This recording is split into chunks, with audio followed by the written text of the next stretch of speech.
Après une nuit étrange en ville, beaucoup de gens sont morts. Un bar de motards est rempli de cadavres criblés de balles des Hells Angels. Dans l'aquarium de la ville, plusieurs employés et un gardien de nuit flottent morts dans un immense bassin picoré par des balistes et des requins. Sur un chantier, plusieurs hommes restent figés, leurs visages figés à jamais dans des grimaces d'angoisse. Juste à l'extérieur de la ville, les corps de 2 policiers sont brûlés au point d'être méconnaissables. Et encore plus loin, le corps d'un vieux fermier pend au fil de fer tordu d'une clôture. Quelle peut être la cause de ce carnage dans toute la ville? Comment un seul être aurait-elle pu provoquer tant de morts? Pour le découvrir, remontons quelques heures en arrière. 18 heures, personne n'a la moindre idée des horreurs que la nuit leur réserve. Mais s'ils avaient connaissance les uns des autres, ils pourraient avoir une idée des indices, des petits signes qui montrent que quelque chose ne tourne pas rond. De l'autre côté, dans le bar de motards, les grands hommes costauds en cuir, les cheveux attachés avec des bandanas et les barbes tressées façon viking, rient et jouent au billard ensemble. Ils ont fait de bons coups dernièrement, personne ne les embête, ils règnent sur ces rues. C'est leur force, leur intimidation, et surtout, la réserve d'armes à feu à l'arrière du bar. Mais l'un des motards perçoit un bruit étrange dans l'arrière-salle.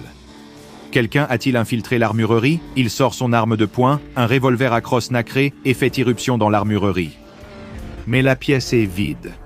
Non seulement de personnes, mais aussi d'armes.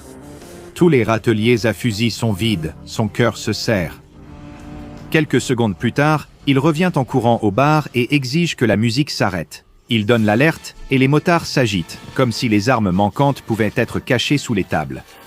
Ils sont loin de se douter que la vérité est bien plus étrange. À l'aquarium, la journée se termine. Les derniers clients partent, les agents d'entretien commencent leur ronde nocturne et les gardiens de nuit se préparent à leur ronde. Un autre biologiste marin, qui étudie à plein temps les créatures de l'aquarium, n'est pas encore prêt à rentrer chez lui ce soir. Elle s'est préparé une cafetière et se rend au bassin des pieuvres, où vivent plusieurs de ces mollusques hyper intelligents et mystérieux. Mais lorsqu'elle arrive, elle aperçoit une scène surprenante. Toutes les pieuvres ont disparu. Choquée, elle appelle des agents d'entretien et un gardien de nuit. D'autres options existent. Soit ces artistes de l'évasion visqueux avaient trouvé un moyen de sortir et de s'échapper, soit quelqu'un les avait volés. Elle panique, car ces pieuvres sont essentielles à ses recherches, mais quand les autres arrivent, elles ont disparu. Il y a cependant une étrange paire de petites empreintes mouillées qui mènent vers le bassin. Avant qu'ils ne puissent réagir, un bruit de claquement humide retentit derrière eux. Sur un chantier de construction, le travail commence tout juste à s'intensifier. Des plans sont élaborés pour le travail de nuit et du matériel de construction arrive sur place. Le contremaître du chantier est satisfait de la progression des travaux, et si tout le monde fait bien son travail, ils auront tout terminé dans les délais. Il reste dans cet état d'optimisme béat jusqu'à ce qu'un de ses ouvriers accourt vers lui, paniqué. Quelqu'un a volé 4 sacs de ciment. Exactement les 4 sacs de ciment nécessaires pour les fondations. Tandis que le contremaître appelle le directeur pour s'excuser des retards, les ouvriers s'activent partout à la recherche des 4 sacs. Il n'est pas rare que du matériel soit volé sur les chantiers, mais des sacs de ciment? C'est étrange. Mais ce n'est pas aussi étrange que la créature qui s'approche du contremaître, pas à pas, sa peau grise et dure frottant contre elle-même. Pendant ce temps, 2 policiers dans une voiture de patrouille reçoivent un appel à la radio. On signale une effraction dans un site de stockage de déchets radioactifs de l'autre côté de la ville. Un dôme de pierre recouvre des matériaux radioactifs datant de l'époque où la ville avait une centrale nucléaire. L'alarme du portail extérieur a été déclenchée, quelqu'un doit aller appréhender l'intrus avant qu'il ne fasse quelque chose qu'il regrettera amèrement. Les agents arrivent peu de temps après et voient un trou découpé dans la clôture. Mais le trou est étrangement bas et petit. La personne qui est entrée était-elle un petit enfant? C'est une raison de plus de se dépêcher. Les 2 agents sortent leur lampe torche, ouvrent le portail et le franchissent. Alors qu'ils commencent à se demander s'ils n'auraient pas dû apporter une sorte de protection contre les radiations, ils ressentent une étrange sensation de chaleur sur leur peau, comme sous un banc solaire, comme un soleil brûlant en pleine nuit. Ils se retournent pour voir ce qui approche. L'air semble se déformer et vaciller même dans l'obscurité. Puis, il y a un éclair de lumière vive, aveuglante, et les 2 officiers poussent un cri. Dans une ferme isolée à la campagne, un vieux fermier fait sa tournée du soir. Il plante des poteaux de clôture et vérifie que moutons, vaches et poules sont bien enfermés. Il s'apprête à rentrer quand il voit sa chèvre errer dans les champs voisins. Il ignore comment elle s'est échappée, mais il doit la récupérer. Alors qu'il se dirige vers la lisière de la ferme, il découvre pourquoi. Quelqu'un a arraché tout le fil barbelé d'une section de la clôture extérieure. Le fil est complètement disparu. Cela n'a aucun sens. Son esprit se remplit de questions et une réponse horrible, monstrueuse, se tient juste derrière lui. Puis, dans toute la ville, le chaos commence. De retour dans le bar de motard, un léger tapotement se fait entendre au milieu du chaos des lourdes bottes en cuir qui vont et viennent. Le bruit du métal contre les planches de bois du plancher. Les motards se tournent à l'unisson vers le fond du bar où une petite silhouette trapue sort en boitant de l'ombre. Lorsqu'il entre dans la lumière, les motards ont du mal à croire ce qu'ils voient. C'est un ours en peluche vivant et marchant, fait d'armes à feu. Son corps fusionne crosse et ceinture de munitions. Il marche sur 2 canons de fusil fin. Ses yeux sont des lunettes de visée et des viseurs laser. Et peut-être que le plus frappant, ce sont ses bras. Le bras gauche est une mitraillette Uzi et le droit est un fusil automatique AA-12 à chargeur tambour. Les motards reconnaissent chaque arme comme étant la leur. Mais avant que leurs nombreux esprits puissent formuler une autre pensée, l'ours armé lève ses bras de fusil à pompe et d'Uzi et commence à tirer. Balle après balle transperce les motards, les faisant tomber un par un. Certains se précipitent vers la porte, mais cela ne les sauve pas. En quelques instants, alors que les coups de feu retentissent dans tout le bar, chaque motard est mort. À l'aquarium, la situation n'est guère meilleure. La biologiste marine et ses collègues aperçoivent une étrange silhouette au sommet du bassin. Il a la forme d'un ours en peluche, mais la biologiste voit clairement qu'il s'agit d'environ 5 pieuvres fusionnées ensemble dans une sorte de conglomérat cauchemardesque et contre nature. Les tentacules attrapent le personnel de l'aquarium, les soulèvent avec force et les plongent dans le bassin. Ils se débattent et luttent contre les tentacules gluantes qui les maintiennent sous l'eau, mais c'est inutile. L'ours pieuvre a le contrôle total. Des bulles remontent à la surface alors que le malheureux personnel de l'aquarium se débat, mais ces bulles finissent par s'arrêter. Tous dans le bassin flottent, morts. Mais le travail de l'ours poulpe n'est pas encore terminé. Il traîne les cadavres détrempés du biologiste marin, des agents d'entretien et du gardien de nuit à travers le sol de l'aquarium, laissant une traînée humide derrière lui. Finalement, il jette les corps dans le bassin principal de l'aquarium et regarde, avec une expression visqueuse et vide, les poissons commencer à se nourrir. De retour sur le chantier, les ouvriers sont figés, mais pas par la peur. L'entité qui est sortie de l'ombre du chantier est un ours en peluche fait de ciment solide, construit à partir des 4 sacs volés. En voyant cela, le contremaître a appelé les ouvriers, les condamnant à partager son sort. Alors que certains d'entre eux plongent la main dans leur veste pour attraper leur téléphone, impatients de prendre des photos, juste pour vérifier si cela se passe vraiment, l'ours en peluche en ciment pousse un cri. C'est un son horrible, le grincement du métal contre le métal, comme un malaxeur à béton cassé qui tourne de travers et menace d'exploser. Mais il n'explose pas, il continue juste de grincer. Et tandis qu'il grince, les ouvriers et le contremaître restent figés sur place. Malgré tous leurs efforts, leur corps semble se changer en béton. Non, ce n'est pas du tout ça. C'est exactement ce qui se passe. Leur peau prend une teinte grisardoise, devenant rigide et cassante. Petit à petit, leurs corps se fichent et se durcissent. Leurs yeux sont touchés après tout le reste alors qu'ils se regardent devenir des statues vivantes, piégées à jamais dans la coquille de leur propre corps.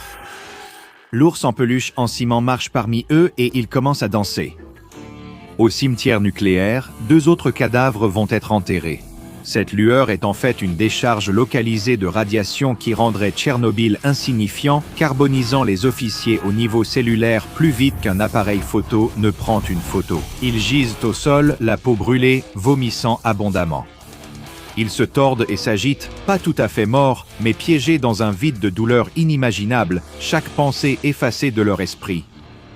Leur meurtrier s'avance vers eux sur de petits pieds plats. Comme vous l'avez peut-être deviné, c'est un ours en peluche vivant et marchant, assemblé à partir de matériaux radioactifs. Ce qu'il a fait aux 2 policiers est horrifiant.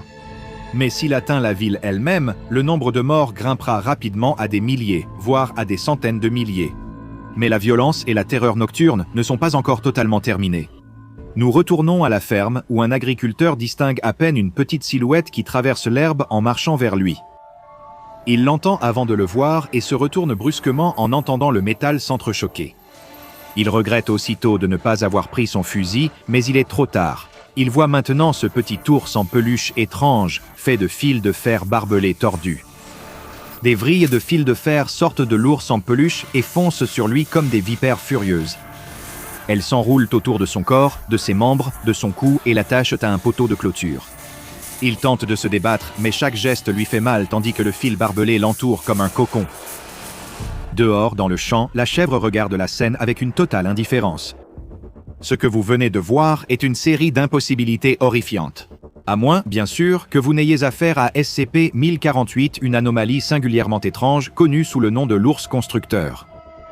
Mais ne vous laissez surtout pas tromper par l'aspect fantaisiste de ce nom. Ce à quoi nous avons affaire ici est une anomalie de classe Keter extrêmement dangereuse. Avant cela, explorons quelques informations de contexte sur l'entité avant qu'elle ne dévoile son côté sombre. SCP-1048 est un ours en peluche relativement petit et discret, mesurant seulement 33 cm de haut. Les chercheurs ont analysé les matériaux et la composition de l'ours constructeur et n'ont rien trouvé d'intrinsèquement anormal. Mais malgré cela, l'ours semble être pleinement doué de raison et capable de se déplacer de son propre chef. Bien qu'il soit incapable de parler, il peut communiquer par de petits gestes, tous extrêmement doux et affectueux. Oui, vous avez bien entendu, l'une des choses les plus surprenantes à propos de SCP-1048, si vous ne le connaissez que par sa réputation, c'est que la plupart des gens qui le rencontrent directement le trouvent attachant et même adorable. Il montre de l'affection aux humains en serrant leurs jambes, dansant, sautant et dessinant même des dessins enfantins au crayon pour le personnel d'entretien de la Fondation. Avant que les incidents plus sombres ne commencent, presque tout le monde rapportait des sentiments positifs envers SCP-1048, même le personnel de classe D chez qui l'on avait détecté des tendances sociopathes. Malgré son apparence apparemment charmante, le fonctionnement interne de l'esprit de l'ours bâtisseur reste encore un mystère. Les tentatives de communication directe avec l'anomalie ont échoué, car bien qu'elle soit capable de faire des gestes simples indiquant des réponses oui ou non, elle ignore souvent certaines questions. Il refuse strictement de répondre à toute question sur ses origines, expliquant ainsi pourquoi la Fondation sait si peu, hormis ce qu'elle observe directement. Reste à savoir si l'ours bâtisseur refuse de répondre par ignorance ou par volonté de ne pas partager l'information. Et bien que l'ours bâtisseur soit capable de dessiner des images, celles-ci sont purement destinées à leur valeur esthétique et non à des fins de communication. Un nouveau mystère entoure cet ours énigmatique. 7 mois après sa première mise en confinement sur le site 24, le personnel de la Fondation a pu observer pour la première fois le second effet anormal de l'ours bâtisseur, celui qui lui a donné son nom. Sa capacité à créer de grossières répliques vivantes de lui-même avec divers matériaux. Ce ne serait pas un problème si ces répliques n'étaient pas invariablement extrêmement hostiles et dangereuses. Le Dr Carver, le chercheur principal sur le cas SCP-1048, a avancé cette hypothèse. Avec le recul, l'ours constructeur montrait de l'affection envers le personnel du site 24 pour endormir leur méfiance, facilitant ainsi la collecte de matériaux pour ses activités secondaires et anormales. Le Dr Carver a présenté des études de cas sur les 3 créations les plus dangereuses du SCP-1048 apparues au site 24 depuis que l'ours constructeur a lancé son sinistre projet. Ces créations ont été désignées sous les noms SCP-1048-A, SCP-1048-B et SCP-1048-C. Je tiens à vous avertir personnellement que les récits concernant ces 3 ours sournois sont plus troublants qu'on ne peut l'imaginer, même selon les critères des anomalies étudiées par la Fondation SCP. Lors du premier incident, SCP-1048 a été aperçu en train de marcher avec SCP-1048-A dans un couloir du site 24. 1048-A est similaire à son créateur en taille et en forme, à la différence qu'il est entièrement constitué d'oreilles humaines. Le Dr Carver, informé de la créature, a envoyé une équipe de sécurité pour capturer les 2 anomalies. Cependant, ce qui semblait être une mission simple s'est transformé en une hécatombe cauchemardesque. Dès que l'équipe de sécurité a encerclé les 2 ours, 1048-A a poussé un cri incroyablement fort et perçant qui a provoqué une douleur physique chez toutes les personnes se trouvant dans un rayon de 10 mètres. Mais il ne s'agit pas seulement de perte d'audition. Toutes les personnes à portée de ce cri se sont effondrées, développant des oreilles sur tout leur corps, recouvrant chaque centimètre de leur peau. Les deux ours ont réussi à s'échapper pendant le chaos, et le docteur Carver est arrivé juste trop tard pour pouvoir changer quoi que ce soit. Heureusement pour lui, il a au moins pu éviter de devenir une abomination d'oreilles. Cet incident a entraîné la mort de plusieurs membres du personnel, le nombre de victimes atteignant les 2 chiffres. La cause du décès était principalement l'asphyxie due à toutes les oreilles qui avaient poussé dans la gorge et les poumons de toutes les personnes touchées. 1048A n'a toujours pas été confiné. Bien que 1048A n'ait pas été une partie de plaisir, 1048B était, selon l'avis de ce modeste scientifique, considérablement plus répugnant. Je vais devoir avancer avec prudence ici, car la création de 1048B est un incident extrêmement traumatisant pour un membre du personnel de la Fondation toujours en service et qui travaille encore aujourd'hui sur le site 24. Afin de rester dans les limites du bon goût, disons que 1048B ressemble à un croisement effrayant entre un ours en peluche et un nourrisson humain. Avant la création de 1048B, la chercheuse anonyme que j'ai mentionnée plus tôt était enceinte de plusieurs mois. Après cela, elle ne l'était plus. Moins on en dit à ce sujet, mieux c'est. Passons à la suite. La troisième des créations documentées de SCP-1048 est peut-être encore plus effrayante et dangereuse que les deux autres. 1048C a été aperçu pour la première fois par le Dr Carver lui-même, rôdant dans son bureau. 1048C est un autre ours en peluche vivant, entièrement fabriqué à partir de ferraille rouillée et de lames dentelées. Dès que le Dr Carver a aperçu le monstre de métal, il s'est échappé, tranchant et découpant mortellement plusieurs gardes du site 24 pendant sa fuite. Comme les deux autres, il n'a pas été aperçu depuis l'incident et on suppose qu'il est toujours actif quelque part dans le site 24 potentiellement prêt à surgir à tout moment. Cela donne un tout nouveau sens à l'expression « ours de mauvais augure ». Les habitués des dossiers anormaux de la Fondation SCP peuvent éprouver une curieuse impression de déjà-vu.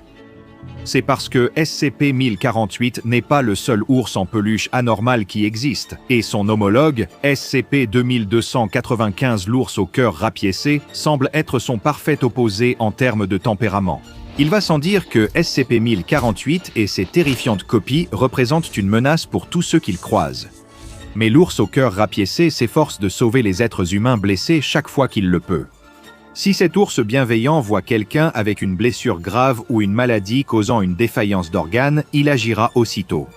Tel un chirurgien traumatologue câlin, SCP-2295 prendra une aiguille et du fil, puis commencera à fabriquer un organe en peluche entièrement fonctionnel à partir de sa propre matière. Il tentera alors d'effectuer une greffe et, si l'opération réussit, cet organe rapiécé fonctionnera exactement comme un organe normal. L'ours a ainsi sauvé de nombreuses vies. En fait, SCP-2295 est tellement bienveillant que, dans les cas où la chirurgie échoue, on l'a vu se recroqueviller et pleurer la perte de la vie. C'est une courtoisie à laquelle vous ne pouvez pas vous attendre si votre vie prend fin brutalement à cause de l'une des nombreuses copies de SCP-1048. Les procédures de confinement pour SCP-1048 ont considérablement évolué à mesure que la Fondation en apprenait davantage sur les effets anormaux de l'entité. Initialement classée comme sûre avant que ses caractéristiques secondaires ne se manifestent, l'anomalie est désormais classée Keter. Ces procédures de confinement initiales semblent étonnamment laxistes au vu de nos connaissances actuelles. 1048 avait carte blanche pour se promener librement dans le site 24 et interagir avec le personnel à sa guise, une politique dont nous savons maintenant qu'elle a eu des conséquences terribles. Techniquement parlant, SCP-1048 n'est pas sous confinement. Beaucoup pensent qu'il rôde encore quelque part à l'intérieur du site 24, même si personne ne peut en être certain. Les ordres pour tout le personnel actif de la Fondation sont d'appréhender SCP-1048 sur place et de détruire immédiatement toutes ses créations mortelles sans ménagement. Les dangers posés par SCP-1048 sont si grands que même les ours en peluche non anormaux sont interdits au site 24 afin d'éviter toute confusion potentielle. Tout objet ressemblant à un ours doit être signalé à la sécurité pour éviter tout événement faisant de nombreuses victimes. Le Dr Carver a ajouté une note aux procédures de confinement de SCP-1048 en disant « Ce n'est pas une blague. Nous n'avons aucune idée de l'étendue des capacités de SCP-1048. Qui sait combien de ces foutues choses sont déjà dehors à l'heure qu'il est ?» C'est une pensée troublante, pour le moins. L'ours constructeur est l'une des anomalies auto-perpétuantes les plus particulières et dangereuses qui existent, avec des capacités incroyablement imprévisibles selon ses différentes itérations. Si vous voulez rester en sécurité, je vous recommande de vous méfier de toute ours en peluche que vous pourriez voir traîner. Avec un peu de chance, ce n'est qu'une peluche adorable. Si vous n'avez pas de chance, eh bien, j'espère que vous avez pris toutes les dispositions nécessaires. Découvrez le Patreon du Dr Bob et devenez chercheur junior dès aujourd'hui. Allez maintenant regarder une autre entrée des dossiers du Dr Bob, comme SCP-4966 Tapioca, dévoreur d'âmes, consommateur de secrets, seigneur des fringales.